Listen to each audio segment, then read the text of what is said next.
मलाई एकचोटि होइन 1000 चोटि अर्थव्यवस्था हुनुपर्छ, हुन तयार छु। तर कुनै नेपालीको छोराछोरी, कुनै नेपाली अर्धनाग्न हुनु परेन, भुखेर गरिबीले मर्नु परेन, उसको छोराछोरीको शिक्षा र स्वास्थ्य गुमाउनु परेन, र उसको विदेशमा जानु बाध्यता नबनोस्। म कुनै आवेशमा पनि आएको होइन, कुनै एकजना मान्य भने जस्तै मेरो मानसिक सन्तुलन पनि खोएको होइन, र उहाँभन्दा सायद 2-4 डिग्री बढी नै पढेको व्यक्ति पनि हो। मेरो त्यो अर्थव्यवस्था नेपाली जनताको गरिबी, भुखमरी, बेरोजगारी र युवाहरूलाई विदेशी लखेटिने र भ्रष्टाचारीहरूलाई राज गर्ने र उल्टे उपदेश दिने त्यसको विरुद्धमा थियो। भ्रष्टाचारी जस्ता सुकै होस्, ठुला होस् या साना होस्, कानुनको दायरामा होस्, त्यसको लागि मेरो अर्थव्यवस्था प्रदर्शन थियो।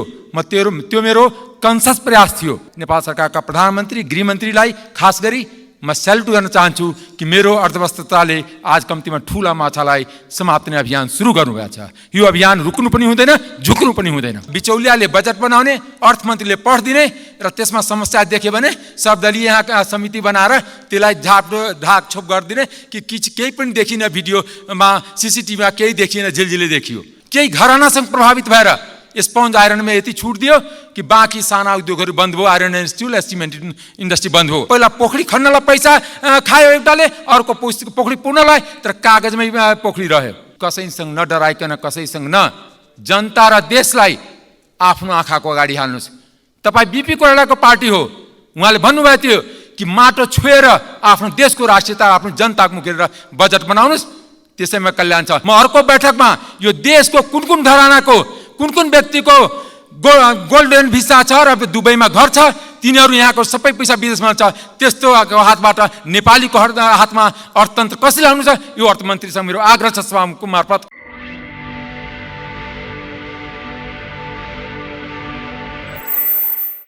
सम्मान्य सभामुख महोदय, अस्ति भर्खरै 2 दिन पहिलाको घटनाले यो संसदलाई गिजाएको थियो। मेरो त्यो अर्थव्यवस्था नेपाली जनताको गरिबी, भुखमरी, बेरोजगारी र युवाहरूलाई विदेशी लखेटिने र भ्रष्टाचारीहरूलाई राज गर्ने र उल्टे उपदेश दिने त्यसको विरुद्धमा थियो कि मलाई एकचोटि होइन 1000 चोटि अर्थव्यवस्था हुनुपर्छ, हुन तयार छु। तर कुनै नेपालीको छोराछोरी, कुनै नेपाली अर्धनाग्न हुनु परेन, भुखेर गरिबीले मर्नु परेन, उसको छोराछोरीको शिक्षा र स्वास्थ्य गुमाउनु परेन, र उसको विदेशमा जानु बाध्यता नबनोस्। र भ्रष्टाचारी जस्ता सुकै होस्, ठुला होस् या साना होस्, कानुनको दायरामा होस्, त्यसको लागि मेरो अर्थव्यवस्था प्रदर्शन थियो। त्यो मेरो कन्सियस प्रयास थियो। म कुनै आवेशमा पनि आएको होइन, कुनै एकजना मान्य भने जस्तै मेरो मानसिक सन्तुलन पनि खोएको होइन, र उहाँभन्दा सायद 2-4 डिग्री बढी नै पढेको व्यक्ति पनि हो, जो मान्यले उहाँले प्रश्न गर्नुभएको थियो। त्यस कारणले आज म नेपाल सरकारका प्रधानमन्त्री, गृहमन्त्रीलाई खास गरी म सेल्युट गर्न चाहन्छु कि मेरो अर्थव्यवस्थाले आज कम्तीमा ठुला माछालाई समाप्त गर्ने अभियान सुरु गर्नुभएको छ। यो अभियान रुक्नु पनि हुँदैन, झुक्नु पनि हुँदैन, कुनै बयान चेन्ज गर्ने हुँदैन। अब म सम्बन्धित विषयमा आउन चाहन्छु सभामुख महोदय। यो विनियोजन विधेयक बजेटमा वास्तवमा economic recovery, economic development, economic ग्रोथको कुरा गरिएको छैन। यो 10 वर्षदेखि म यो संसदमा लगातार देख्छु कि यही पोलिसी प्रोग्राम हुन्छ। मैले 8-10 सालको यस्तै घोषणा हेर्दै थिएँ। सीएम कर्मचारीले ड्राफ्ट गरेर हुन्छ, यताबाट कट पेस्ट किन कम्प्युटरमा टाइप गर्नमा पनि समस्या हुन्छ, त्यस कारण कट पेस्ट गर्न आसान हुन्छ, त्यहाँ एउटा अप्सन पनि हुन्छ। मेरो एउटा प्रश्न छ कि यो बजेटको प्राथमिकतामा जनताको खल्तीमा पैसा कसरी आउँछ? आज नेपाली जनताको खल्तीमा आलु किन्न पनि, चामल किन्न पनि पैसा छैन, त्यो पैसा गयो कहाँ? दोस्रो, इफेक्टिभ रेभेन्यू कलेक्सन कसरी भएन, त्यसको म कारण बताउन चाहन्छु। झन्डै 2.5 खरब बजेट, 2.5 खरब रुपियाँको रेभेन्यू उठेन।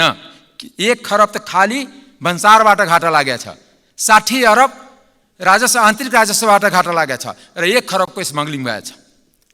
यो सरकारले को नीति नियम नियतको कारणले हामी अहिलेसम्मको परम्परा छ। मलाई अनुरोध छ अहिलेको वर्तमान अर्थमन्त्रीजीसँग कि पहिला जस्तै बिचौलियाले बजेट बनाउने, अर्थमन्त्रीले पढ्दिने र त्यसमा समस्या देख्यो भने सर्वदलीय यहाँ समिति बनाएर त्यसलाई ढाकछोप गरिदिने कि केही पनि देखिन, भिडियोमा सिसिटिभीमा केही देखिएन, झिलझिले देखियो। यो बजेटको मुख्य कारण त्यो हो। विगतको कोभिडको बेलामा यस्तो आर्थिक अवस्था थिएन। तर कोभिड सकेपछि यस्तो अवस्था किन भयो? पछिल्लो सरकारहरूको अर्थनीतिको कारणले केही घरानासँग प्रभावित भएर स्पन्ज आइरनमा यति छुट दियो कि बाँकी साना उद्योगहरू बन्द भयो, iron and still cement industry बन्द भयो। के त्यति मात्र होइन, यहाँ डिजिटल इकोनोमीको कुरा गरिन्छ, तर डिजिटल इकोनोमीको लागि 4वटा मिनिमम चाहिन्छ। त्यसको बारेमा यो बजेटको प्राथमिकताले बोलेको छैन। त्यो फ्लुइड इन्टरनेट सिस्टम छ कि छैन, त्यसको लागि इन्फ्रास्ट्रक्चर छ कि छैन, भरपर्दो इन्टरनेट सिस्टम मैले भन्न खोजेको रेगुलेसन मेकानिजम छ कि छैन, हाइपर कनेक्टिभिटी छ कि छैन। जुन देशको सरकारको डाटा सुरक्षित छैन त्यो देशमा यो डिजिटलले कसरी काम गर्छ त्यो बारेमा पनि मैले उहाँलाई ध्यान आकर्षण गराउन चाहन्छु। दोस्रो कुरा, यहाँ धमाधम लाइसेन्स राज भइरहेछ। लाइसेन्समा सबभन्दा बढी कमाइ छ। मभन्दा बढी अर्थमन्त्रीजी आफै बुझिराख्नु भएको छ कि उहाँलाई लाइसेन्स दिनलाई कति दबाब आइरहेछ, कसबाट दबाब आइरहेछ, उहाँले पनि प्रश्न गर्नु होला। तर सम्मानित साहुजी, म अनुरोध गर्दैछु, 1 मिनट थप्नै पर्छ। जसरी राष्ट्र ब्याङ्कले ब्याङ्कहरूको लाइसेन्स धमाधम दियो, तर बाध्यताले सबैको मर्जर गर्नुपर्ने स्थिति आउँछ। फेरि यस्तै दिन नहोस् कि धेरै लाइसेन्स दिइराख्ने पछि फेरि मर्जर गर्ने। यो कस्तो भने एउटा उखान छ कि पहिला पोखरी खन्नलाई पैसा खायो एउटाले, अर्को पोखरी पुर्नलाई, तर कागजमै पोखरी रह्यो। त्यस कारणले त्यति मात्र होइन, जति यहाँको रेगुलेटरी निकाय छ, चाहे civil aviation authority of Nepal होस्, बीमा समिति हो, द्वितीय पत्र बोर्ड हो, खानेपानी बोर्ड होस्, नेपाल दूरसञ्चार प्राधिकरण, राजस्व अनुसन्धान होस्, सम्पत्ति शुद्धिकरण होस्, नेपाल राष्ट्र ब्याङ्क होस्, अख्तियार दुरुपयोग अनुसन्धान हो, यिनीहरूको नियमनकारी निकाय मोर ब्युरोक्रेटिक छ than autonomous. We need less bureaucracy, more autonomous, तब यो संस्था काम हुन्छ। रेगुलेटरी बडी कसैलाई जागिर दिने, कसैलाई तर्साउने, कसैसँग पैसा उठाउने। अहिले नै समय सकियो। एउटा लास्ट पोइन्टमा भने, त्यस कारणले मेरो अर्थमन्त्रीसँग आग्रह छ कि कसैसँग नडराइकन, कसैसँग न, जनता र देशलाई आफ्नो आँखाको अगाडि हाल्नुहोस्।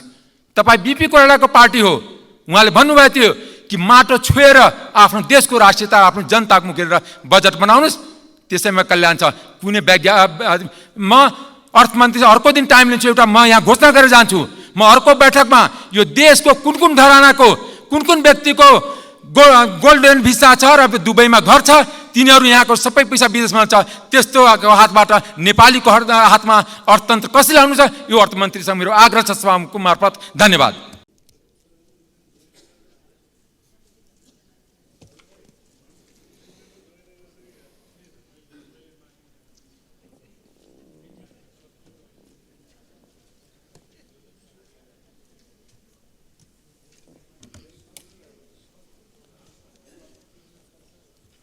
सम्माननीय सभामुख महोदय, आज 27 गते हामी विनियोजन विधेयकको सिद्धान्त र प्राथमिकतामा छलफल गरिरहेका छौँ।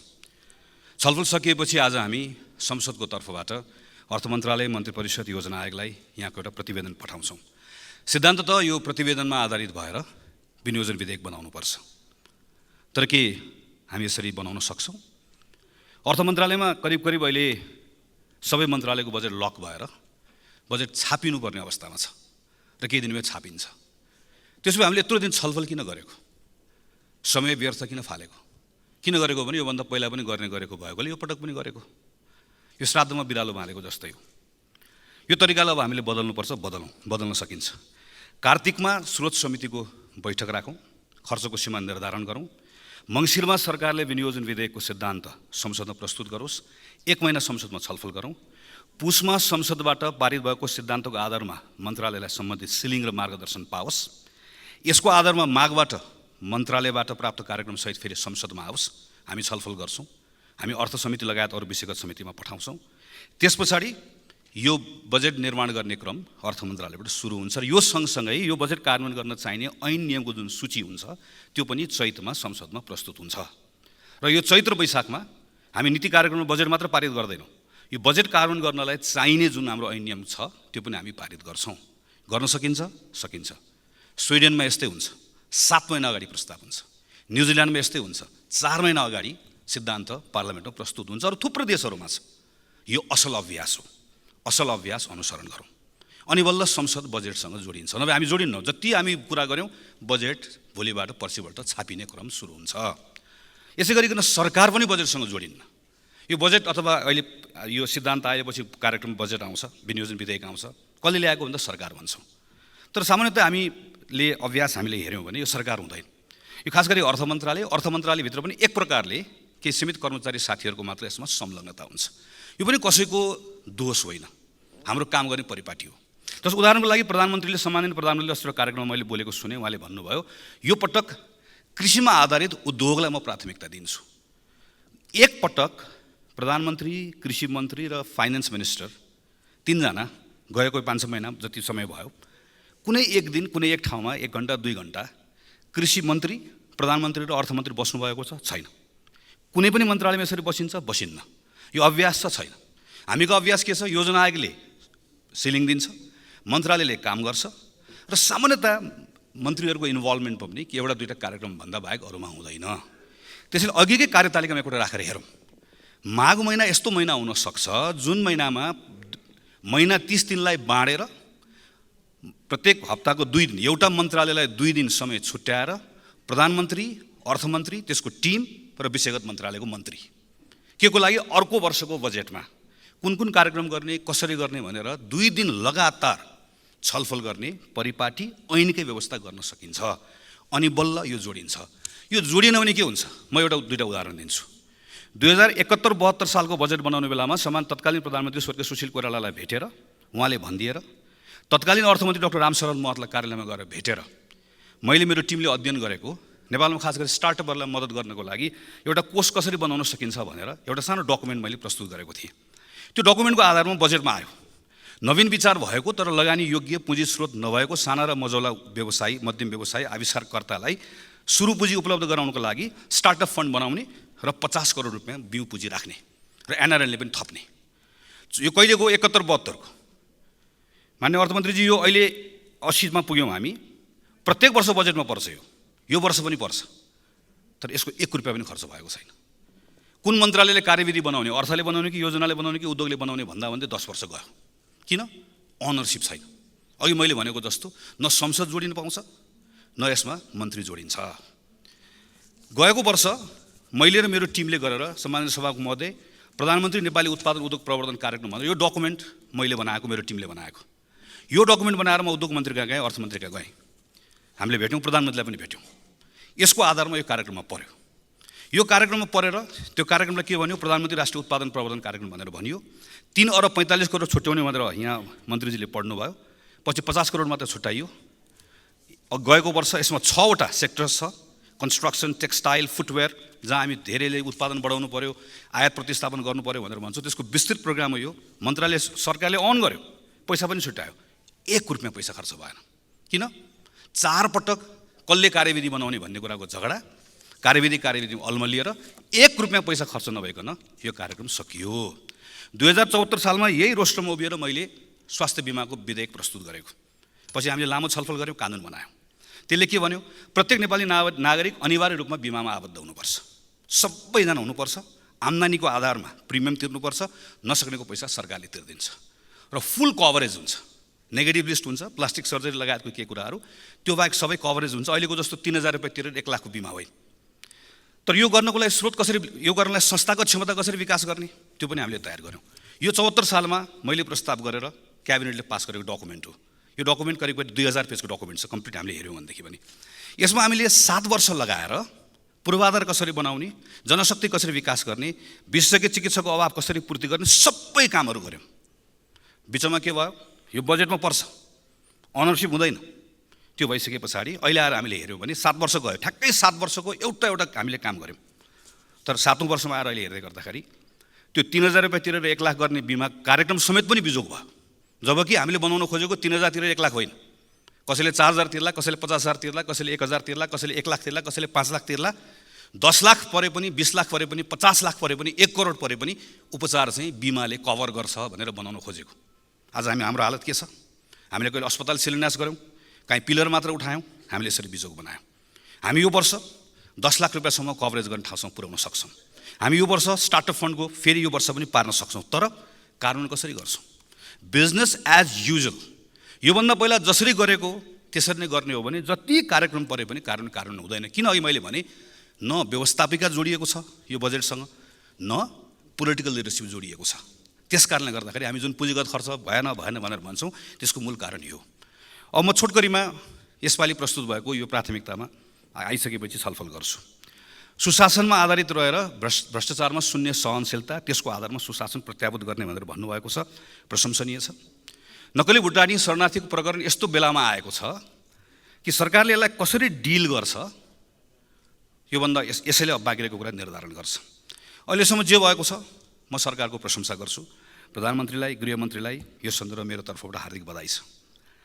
यसमा हामी सबैको एउटै आवाज, संलग्न जोसुकै होस्, जुनसुकै दलको होस्, जुनसुकै तहको होस्, ओहदाको होस्, कारबाहीको दायरामा आउनै पर्छ। बजारको हल्लाले अनुसन्धान प्रभावित नहोस्, तर कुनै भेटघाटले पनि प्रभावित नहोस्, कुनै दबावले प्रभावित नहोस्, कुनै पनि कुराको कुनै प्रभावले कहीँबाट प्रभावित नहोस्। मेरो आग्रह छ अनुसन्धान फ्री र फेयर होस्, निर्दोष कोही पनि नपरोस्, तर दोषी छ भने नेता होस् कि नाता होस् एउटा पनि नछुटोस्। यो प्रकरणमा सरकारले डरसँग खुट्टा टेक्यो भने योभन्दा अगाडि उसले सुशासनको नारा लगाउन सक्छ। तपाईँको फिल्म चल्छ, हाउसफुल हुन्छ, नभए हल खाली हुन्छ। सबैले हेरेको छ। यहाँ अनुसन्धान गरे भनेर मात्र हुँदैन, अब विश्वास लाग्नुपर्छ। नागरिकलाई फ्री र फेयर हो भने विश्वास लाग्नुपर्छ। सुशासनका विषयका सन्दर्भमा अनि बल्ल अरू काम गर्न सक्छौँ। सम्माननीय सभाको महोदय, यहीँ अहिले अख्तियार भ्रष्टाचारको विधेयक संसदमा विचाराधीन छ। हदब्याज नलाग्नेदेखि लिएर नीतिगत निर्णयका सन्दर्भमा योभन्दा अगाडि नीतिगत निर्णयका नाममा भएका निर्णयहरूको समेत छानबिन गर्न पाउने गरिकन अख्तियारलाई अधिकार दिने, नियुक्तिको मापदण्ड बदल्ने लगायतका विषयहरू म लगायतका सांसदहरूले संशोधन राखेका छौँ। पारित गरौँ। हामी थुप्रै कुरा यही वर्ष गर्न सक्छौँ। सुशासन र राष्ट्रको कुरा ठिक ढङ्गले गर्ने मान्ने अर्थमन्त्रीज्यू हेर्नुहोला, चोरी पैठारी रोकिन्छ। तपाईँले राजस्व परिचालन गर्ने कुरामा तपाईँको क्षमता बढ्छ। एकैपटक कहाँ पुगिन्छ। तर यसमा पनि आँट गर्नुपर्छ। हेर्नुहोस्, अर्थ मन्त्रालयको मात्र कुरा होइन। मैले भर्खर पढेँ, केही थाहा पाएँ, गृह मन्त्रालयकै सचिव भीष्म कुमार भुषालको संयोजकत्वमा समिति गठन भएको छ, जसले खास गरी चुनावको बेलामा राजनीतिक संरक्षणका कारणले गर्दा राजस्व चुहावट भएको भन्ने प्रतिवेदन प्रधानमन्त्रीलाई बुझाएको छ। पूर्व मुख्य सचिव लीलामणि पौडेलको संयोजकत्वबाट प्रतिवेदन बुझाइएको छ। त्यो प्रतिवेदन सार्वजनिक गरियोस्, त्यो प्रतिवेदनका आधारमा पनि छानबिन गरियोस्, दोषीलाई कारबाही गरियोस्, अनि अर्को वर्ष बल्ल सरकारले आँट गर्न सक्छ। इक्विलिब्रियम एकदमै ध्यान दिनुपर्ने छ मान्य अर्थमन्त्रीज्यू। हामीले पहिला फरेन करेन्सीको रिजर्भको कुरा मात्र हेऱ्यौँ। हेर्दै गर्दा हामी एकैपटक हाम्रो आयातमा कति ठुलो धक्का पर्यो र अहिले हाम्रो सार्वजनिक वित्त खलबलिएको अवस्था छ। तपाईँले अस्ति भन्नुभयो मोनिटरी पोलिसीका सन्दर्भमा अलिक खुलो हुनुपर्छ भन्दै गरेर राष्ट्र ब्याङ्क र IMFको रेस्पोन्सहरू हामीले पढिरहेका छौँ। अप्ठ्यारो छ, हामी बुझ्छौँ, तर अप्ठ्यारोको बिचमा सन्तुलन कसरी ल्याउने त्यो ढङ्गले काम गर्नुपर्नेछ। प्राइभेट सेक्टरले विश्वास गुमाएको छ। हामीले अङ्क बताएर मात्र हुन्न, पसलहरू खाली भएका छन्, उधारो उठेको छैन, बजारले विश्वास गुमाएको छ, व्यापार सुकेको छ, भाडा तिर्न सकेको छैन। विश्वास कसरी दिलाउनुहुन्छ? यो सेन्ट्रल गभर्मेन्टको बजेट होइन, यो फेडरल नेपालको बजेट हो। तपाईँले यहाँ ल्याउने बजेटले तल्लो तहको खास गरी स्थानीय सरकार र प्रदेश सरकारलाई उत्प्रेरित पनि गर्नुपर्छ, कतिपय ठाउँमा रोक्नु पनि पर्छ। उदाहरणको लागि हामीले यही वर्ष खास गरी सानो कुराहरू, सांसदहरूको पारिश्रमिक बाहेकका भत्ताहरू हामी लिन्नौँ भन्ने सानो सिम्बोलिक कुराबाट हामीले सुरु गऱ्यौँ। सरकारले पनि धेरै निर्णयहरू गर्न सक्ला, स्थानीय सरकार र प्रदेश सरकारलाई दबाब पर्छ। हामीले गलत निर्णय गऱ्यौँ भने त्यहाँ उसले उनीहरूलाई गलत कुरा गर्न प्रेरित गर्छ। डेटाको प्रयोग सही ढङ्गले गरेका छैनौँ। मेरै टिमले अहिले हामीले सानो एउटा डेटा हेऱ्यौँ, अर्थ मन्त्रालयको डेटा के भन्छ, मकैको आयात घटेको छ, मूल्य भयानक बढेको छ। त्यो भनेको के हो? कुखुराको दाना महँगो भयो। कुखुराको दाना महँगो हुँदै गर्दा त माछा र अन्डाको भाउ बढ्नुपर्ने हो नि। मासु र अन्डाको भाउ बढेन किन? यति धेरै मासु र अन्डा अहिले चोरी पैठारी भएर आएको छ नेपालभित्र, जसले गर्दा हाम्रो कृषकहरू मारमा परेका छन्। अर्थ मन्त्रालयकै यो डेटा हामीले हेऱ्यौँ भने सफ्ट ड्रिङ्कमा मात्रै चैत्र 8 गतेसम्म मैले हेरेको 8000 भन्दा बढी, 900 टनभन्दा बढी कन्सन्ट्रेट आयात गरिएको छ। 5.5 अरब पैसा बाहिर गएको छ। यो डेटाहरूको आधारमा हामीले करका कतिपय कुरा निर्धारण गर्ने हो नि। किन हामीले सिङ्गल युज प्लास्टिक ब्यागमा 1000% भन्दा बढी ट्याक्स नबढाउने? किन यो सफ्ट ड्रिङ्कमा हामीले चाहिँ कैयन गुणा किन हामीले ट्याक्स नबढाउने? त्यसो भनेदेखि सँगसँगै फेरि नेपाली किसानलाई प्रोटेक्सन किन नगर्ने? यस्ता ठाउँहरू हेर्नुपर्ने छ। म टुङ्ग्याउँछु सम्मान्य सभामुख महोदय, यो त अहिलेका कुराहरू हुन्। योभन्दा बाहेक एकचोटि समय लिएर अहिले हामीलाई ज्वरो आएको छ, ज्वरो कसरी निको पार्ने कुरा त गर्नै पर्ने छ। तर हाम्रो अर्थतन्त्रलाई रोग लागेको छ। यो रोग रातारात लागेको होइन, कुनै एउटा व्यक्तिको कारणले गर्दा मात्र होइन, यसका केही संरचनागत समस्याहरू पनि छन्। हामी सबैबाट केही न केही कमजोरी भएको छ।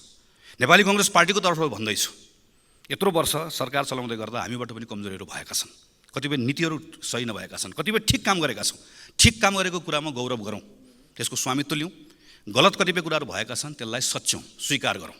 हामी सबैबाट कहीँ न कहीँ कमजोरी भएको छ भन्ने मानेर हाम्रो संरचनागत समस्या हल गर्ने कुरामा पनि तपाईँले कठोर कदम चाल्नुपर्नेछ, जोखिम उठाउनुपर्नेछ। तर यो बजेटबाट अहिले विश्वास कायम गर्नु, अहिले सुशासनको केही स्थितिहरू हामीले छ भन्ने केही कुरा स्थापित गऱ्यौँ भने तपाईँकोसँग पोलिटिकल क्यापिटल बढ्छ। तपाईँसँग त्यो राजनीतिक पुँजी भयो भने आगामी वर्ष तपाईँले अर्को वर्ष दह्रोसँग कदम चाल्न सक्नुहुन्छ र संरचनागत समस्या हल गर्ने बाटोमा लिएर जान सक्नुहुन्छ। दह्रो कदम चाल्नुहोस् भन्ने शुभकामनासहित मेरो कुरा टुङ्ग्याउँछु। धन्यवाद, नमस्कार, जय नेपाल। मान्य अर्याल, समय 9 मिनेट। त्यस पछाडि मान्य सदस्य ज्ञानबहादुर साई।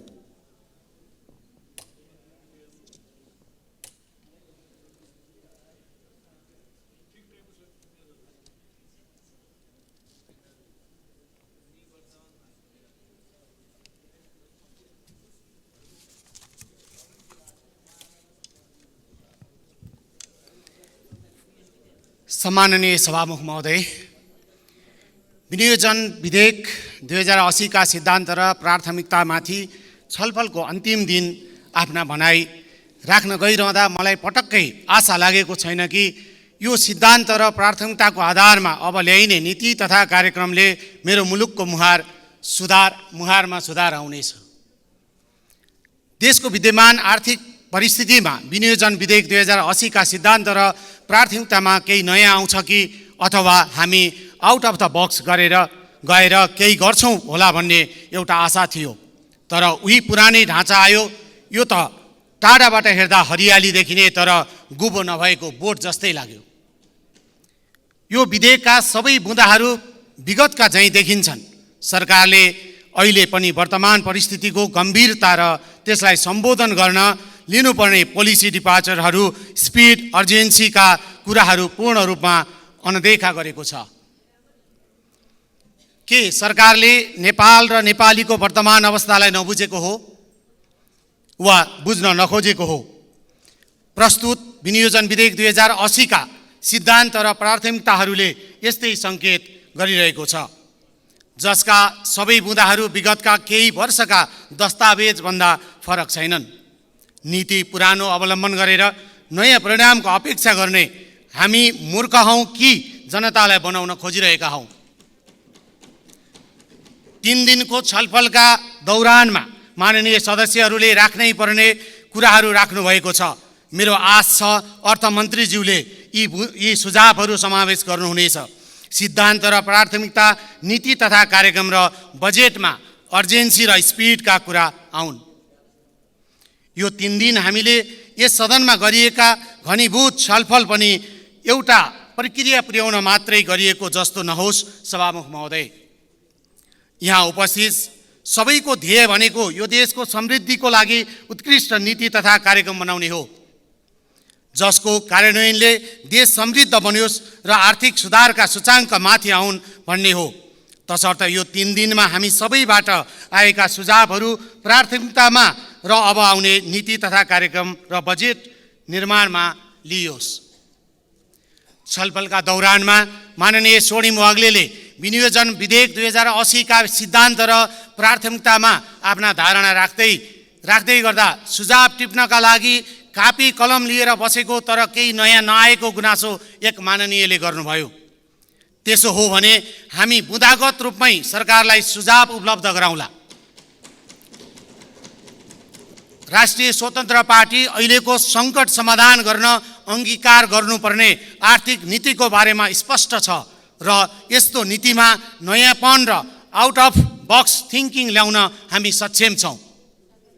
सम्माननीय सभामुख महोदय, प्रस्तुत विनियोजन विधेयक 2080 का सिद्धान्त र प्राथमिकतालाई हेरेर नै एक आम नेपालीले आउने नीति तथा कार्यक्रम र बजेट कस्तो हुनेछ भन्ने परिकल्पना गर्दछ। तर यसमा गहन अध्ययनमा आधारित भन्दा पनि सतही कुरा समावेश हुनाले आम जनमानसमा अहिले नै निराशा छाएको प्रतिक्रियाहरू आइरहेका छन्। हामीले खोजेको समग्र रूपान्तरण हो, तर सत्तामा रहेका शासकको नियतका कारण नेपालीको नियतिमा सुधार हुन सकेको छैन। सरकार रेमिटेन्सको धाक लगाइरहेको छ। अरबमा खुन पसिना र जवानी बगाएका युवा पुस्ताका लागि के छ सरकार? परम्परागत विनियोजन विधेयकको सिद्धान्त र प्राथमिकताहरूको निरन्तरताले उही बिचौलिया अर्थ प्रणालीमा मलचल गरिरहेको छ। अनुभवी र आफूलाई अब्बल ठान्ने माननीय ज्यूहरूबाट यस्ता असामान्य विषयहरूलाई बुँदागत रूपमा किन उठाइँदैन? सम्माननीय सभामुख महोदय, राष्ट्र समृद्धि अभियानमा प्रत्येक नागरिकलाई अपनत्व तथा स्वामित्व महसुस गराई साथमा साथ लिई अगाडि बढ्नुपर्छ। सत्ताले जनताकै लागि काम गर्ने हो भन्ने हेक्का सदैव हुनुपर्छ। कृषकहरू, ऋण लिएर उद्यम गरेकाहरू, सरसापटसम्म खोज्दा नपाएका साना व्यवसायहरू, सटर भाडामा लिन नसकेका व्यापारीहरू र सटर भाडामा नलागेका घर धनीहरू पनि कपी कलम लिएर बस्नुभएको होला। उहाँहरूले यो सिद्धान्त र प्राथमिकता सुन्दा के टिप्नुभयो होला? त्यो वर्गलाई नछोई घाउ लागेको अहिलेको अर्थतन्त्रको उपचार होला त? कुनै पनि बहानामा जनताले मत मार्फत व्यक्त गरेका आशा र भरोसालाई तोड्ने छुट हामीलाई कदापि छैन। हामीलाई गल्ती दोहोर्याउने छुट पनि छैन। सभामुख मार्फत यसतर्फ माननीय अर्थमन्त्रीज्यू तथा सम्बन्धित सबैको ध्यानाकर्षण गराउँदछु।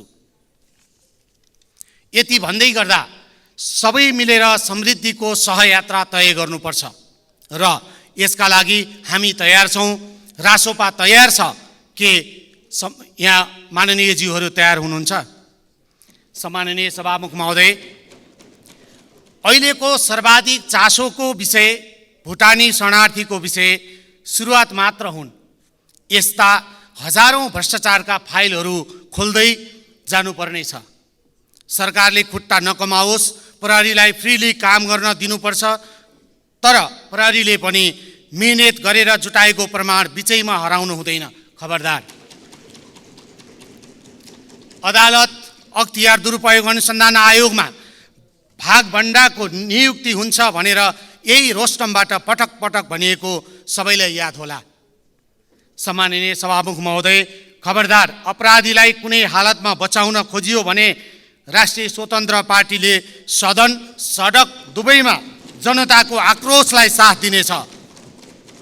देश छोडेर भाग्न सक्ने रिस्क भएकोले भ्रष्टाचारमा नाम जोडिएका सांसदहरूको राहदानी तुरुन्त जफत गरियोस्। सम्माननीय सभामुख महोदय, अन्तमा सरकारले भ्रष्टाचार सम्बन्धी हालै चालेका कदमलाई हामी धन्यवाद दिन्छौँ। पार्टीभित्र भ्रष्टहरू पालेर सदनमा ठुला कुरा चाहिँ नगरियोस्। धन्यवाद।